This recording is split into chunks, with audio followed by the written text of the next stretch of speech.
YouTube battle community, zombies fans, random people on the internet, my name is Giggens, and we are here today to talk about the Zombies 2015 Record Store Day release, The Zombies, the BBC radio sessions.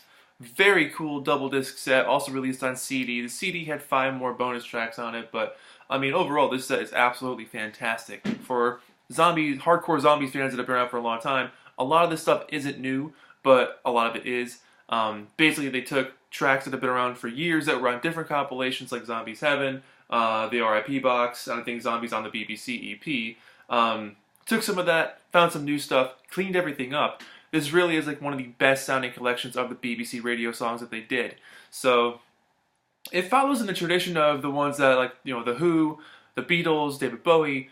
So you have a mixture of songs and interviews and, you know, of varying quality from over the years, because a lot of this stuff was either taped off the radio or they found the original recordings that were done for the, you know, for the shows that they were on, Saturday Club or whatever the show may have been, and then, you know, presented it. So a lot of this album is their early days. You know, a lot of the tracks come off their first album or what they would have been playing live, and then leading up to right after Odyssey and Oracle coming out, or just before it came out, which is fascinating. But it's a really great listen because you kind of get a scope of them as a touring unit. So whereas with their studio records, there are only a couple of them, you get an idea of what they sounded like. But hearing them on the radio, you know, this is what they would have sounded like when they were live doing their shows. So that energy is there, and it makes them feel so much more alive. You know, getting an idea of what these guys would have been like having existed back then in the 60s. You know, they would have sounded this amazing on stage. But, you know, it's fun to hear these interviews because over and over again, it's like, oh, you boys are more famous in America. You know, here they are again, back home. They're not more popular here, they're more popular in America. You know, every single interview is just them saying, the guys saying, okay, they've been more popular in America, here they are, the Zombies. Found that interesting. But, you know, a few songs are repeated. There's a couple versions of Tell Her No, a couple versions of She's Not There. I think If It Don't Work Out is on here a couple of times, but just a great listen. They were a tight band. They were a really solid group, and they still are.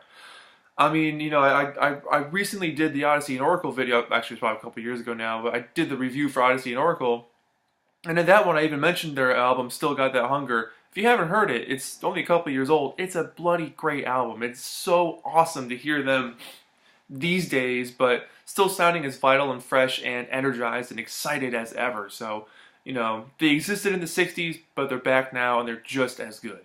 And they're up for nomination for the Rock and Roll Hall of Fame. So if you're watching this, vote for them. They deserve to be in there. Hands down, they were one of the most influential bands of all time.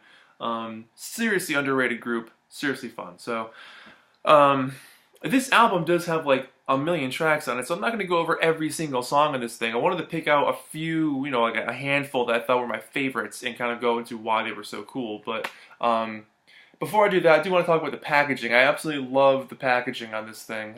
So this was a Record Store Day release, 2015. It's not available on digital anywhere, like Spotify or Pandora. It's on CD or record, and that's it. So it's kind of hard to find digitally, but you know, cool picture of the guys on the front with a cannon. I love the back cover.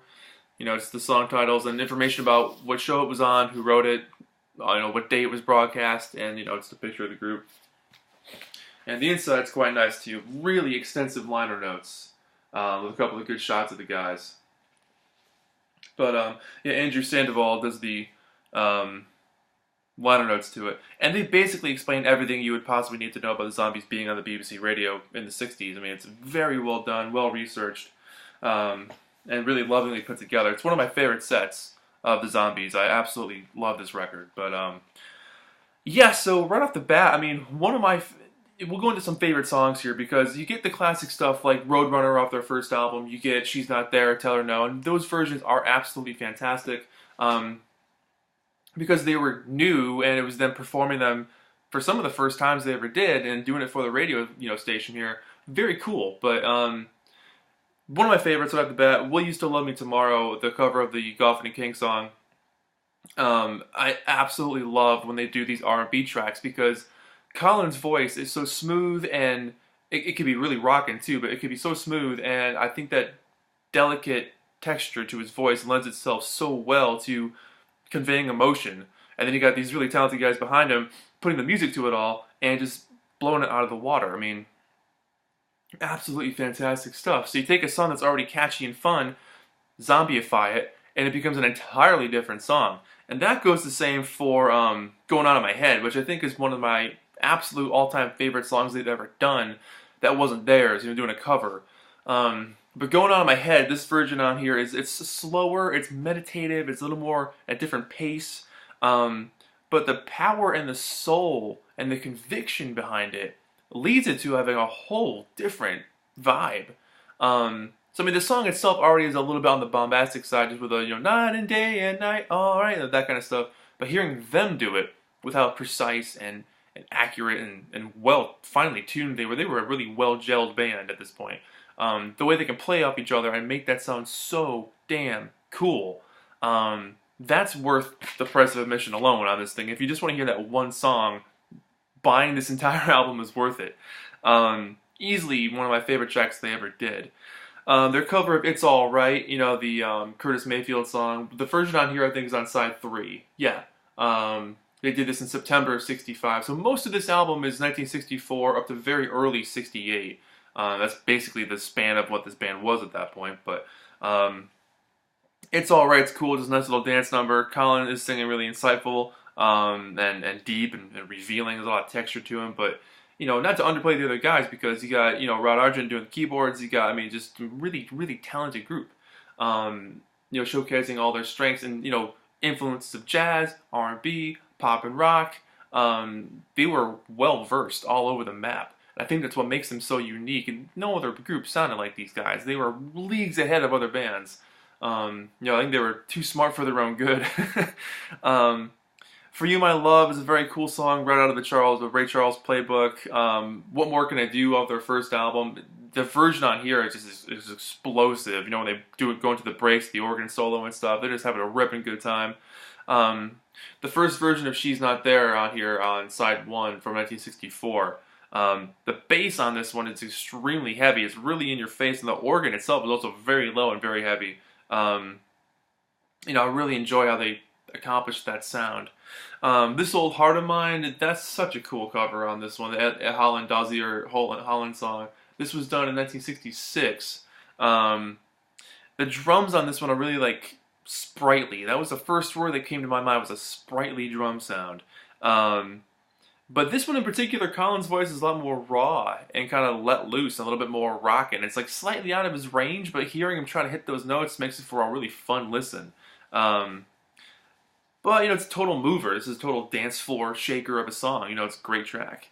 The Look of Love, the Burt Bacharach song, this version is absolutely fantastic. They completely nail that smooth bossa nova lounge vibe. It's got the perfect amount of softness, but it's also got that perfect amount of curiosity. I think we want to get a little edgy, but not too close to the edge. Really dig that a lot. The interviews on here are fantastic, and there's a big one with Colin on side 3 on record 1, and record 2 side 1, also called side 3. But Pop Profile. So if you've gotten the Beatles at the BBC Volume 2, they do one, I think, with each Beatle on each disc. They interview each Beatle. Same thing with this. So they interviewed Colin on this one, and it's a very interesting interview. Basically, this guy, Brian Matthews, is so upfront, asking some pretty deep questions, you guys have had some ups and downs already. What were the downs like? Your group. And then Colin's extremely honest with his answers, oh yeah, we didn't follow up with a good enough single, or we didn't do this, or we missed out on this part, or this was good. Very revealingly honest group. These guys are pretty much just straight up. They were a no BS kind of band. This is what happened, this is what we did, so be it. The last interview on here, the very last thing on this album, the Kenny Everett interview from April of '68. This is right when Odyssey and Oracle was coming out. It's sad because they're talking about how they financed the album themselves, which is true, and then they know they're going to break up. They said, "Yep, this is it. We're going to break up." And Kenny Everett's like, "Well, what if the album sells 1 million copies? What if it's a big seller? Will you stay a band?" And they were like, "Oh yeah, we'll do that." So it's interesting because Time of the Season, Time of the Season didn't come out as a single, I think, in the States until a year later, I think in '69. And then it was such a humongous smash, they did get back together to do Imagine the Swan, which did nothing. But so this guy kind of predicted the future a little bit with them coming back together and doing another song. But they went on to have solo careers after that with Hold Your Head Up from Argent, and Colin Blunstone had a couple of pretty big top 20 singles in the UK in the '70s. So they did all right for themselves, and they got back together years later, and they've been on the road ever since. But just a fantastic group. They really, I can't express how much I really, really love this band.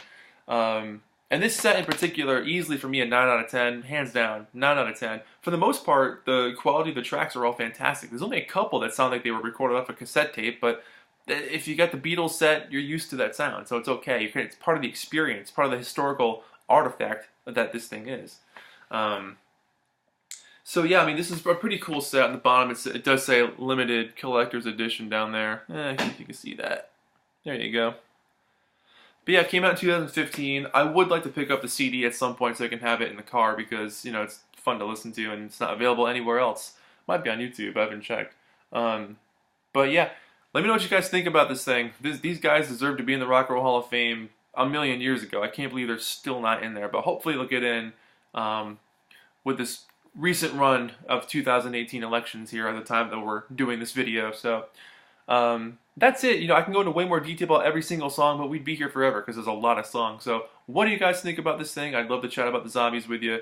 Seriously underrated group, super talented guys, and wish them all the best. So that's it. My name is Giggens. This has been Album Reviews with the Zombies, the BBC Sessions 2015, 9 out of 10. And yeah, I'll see you guys in the next video. Thank you so much for watching, and you know what? You have a great day. Have a great day.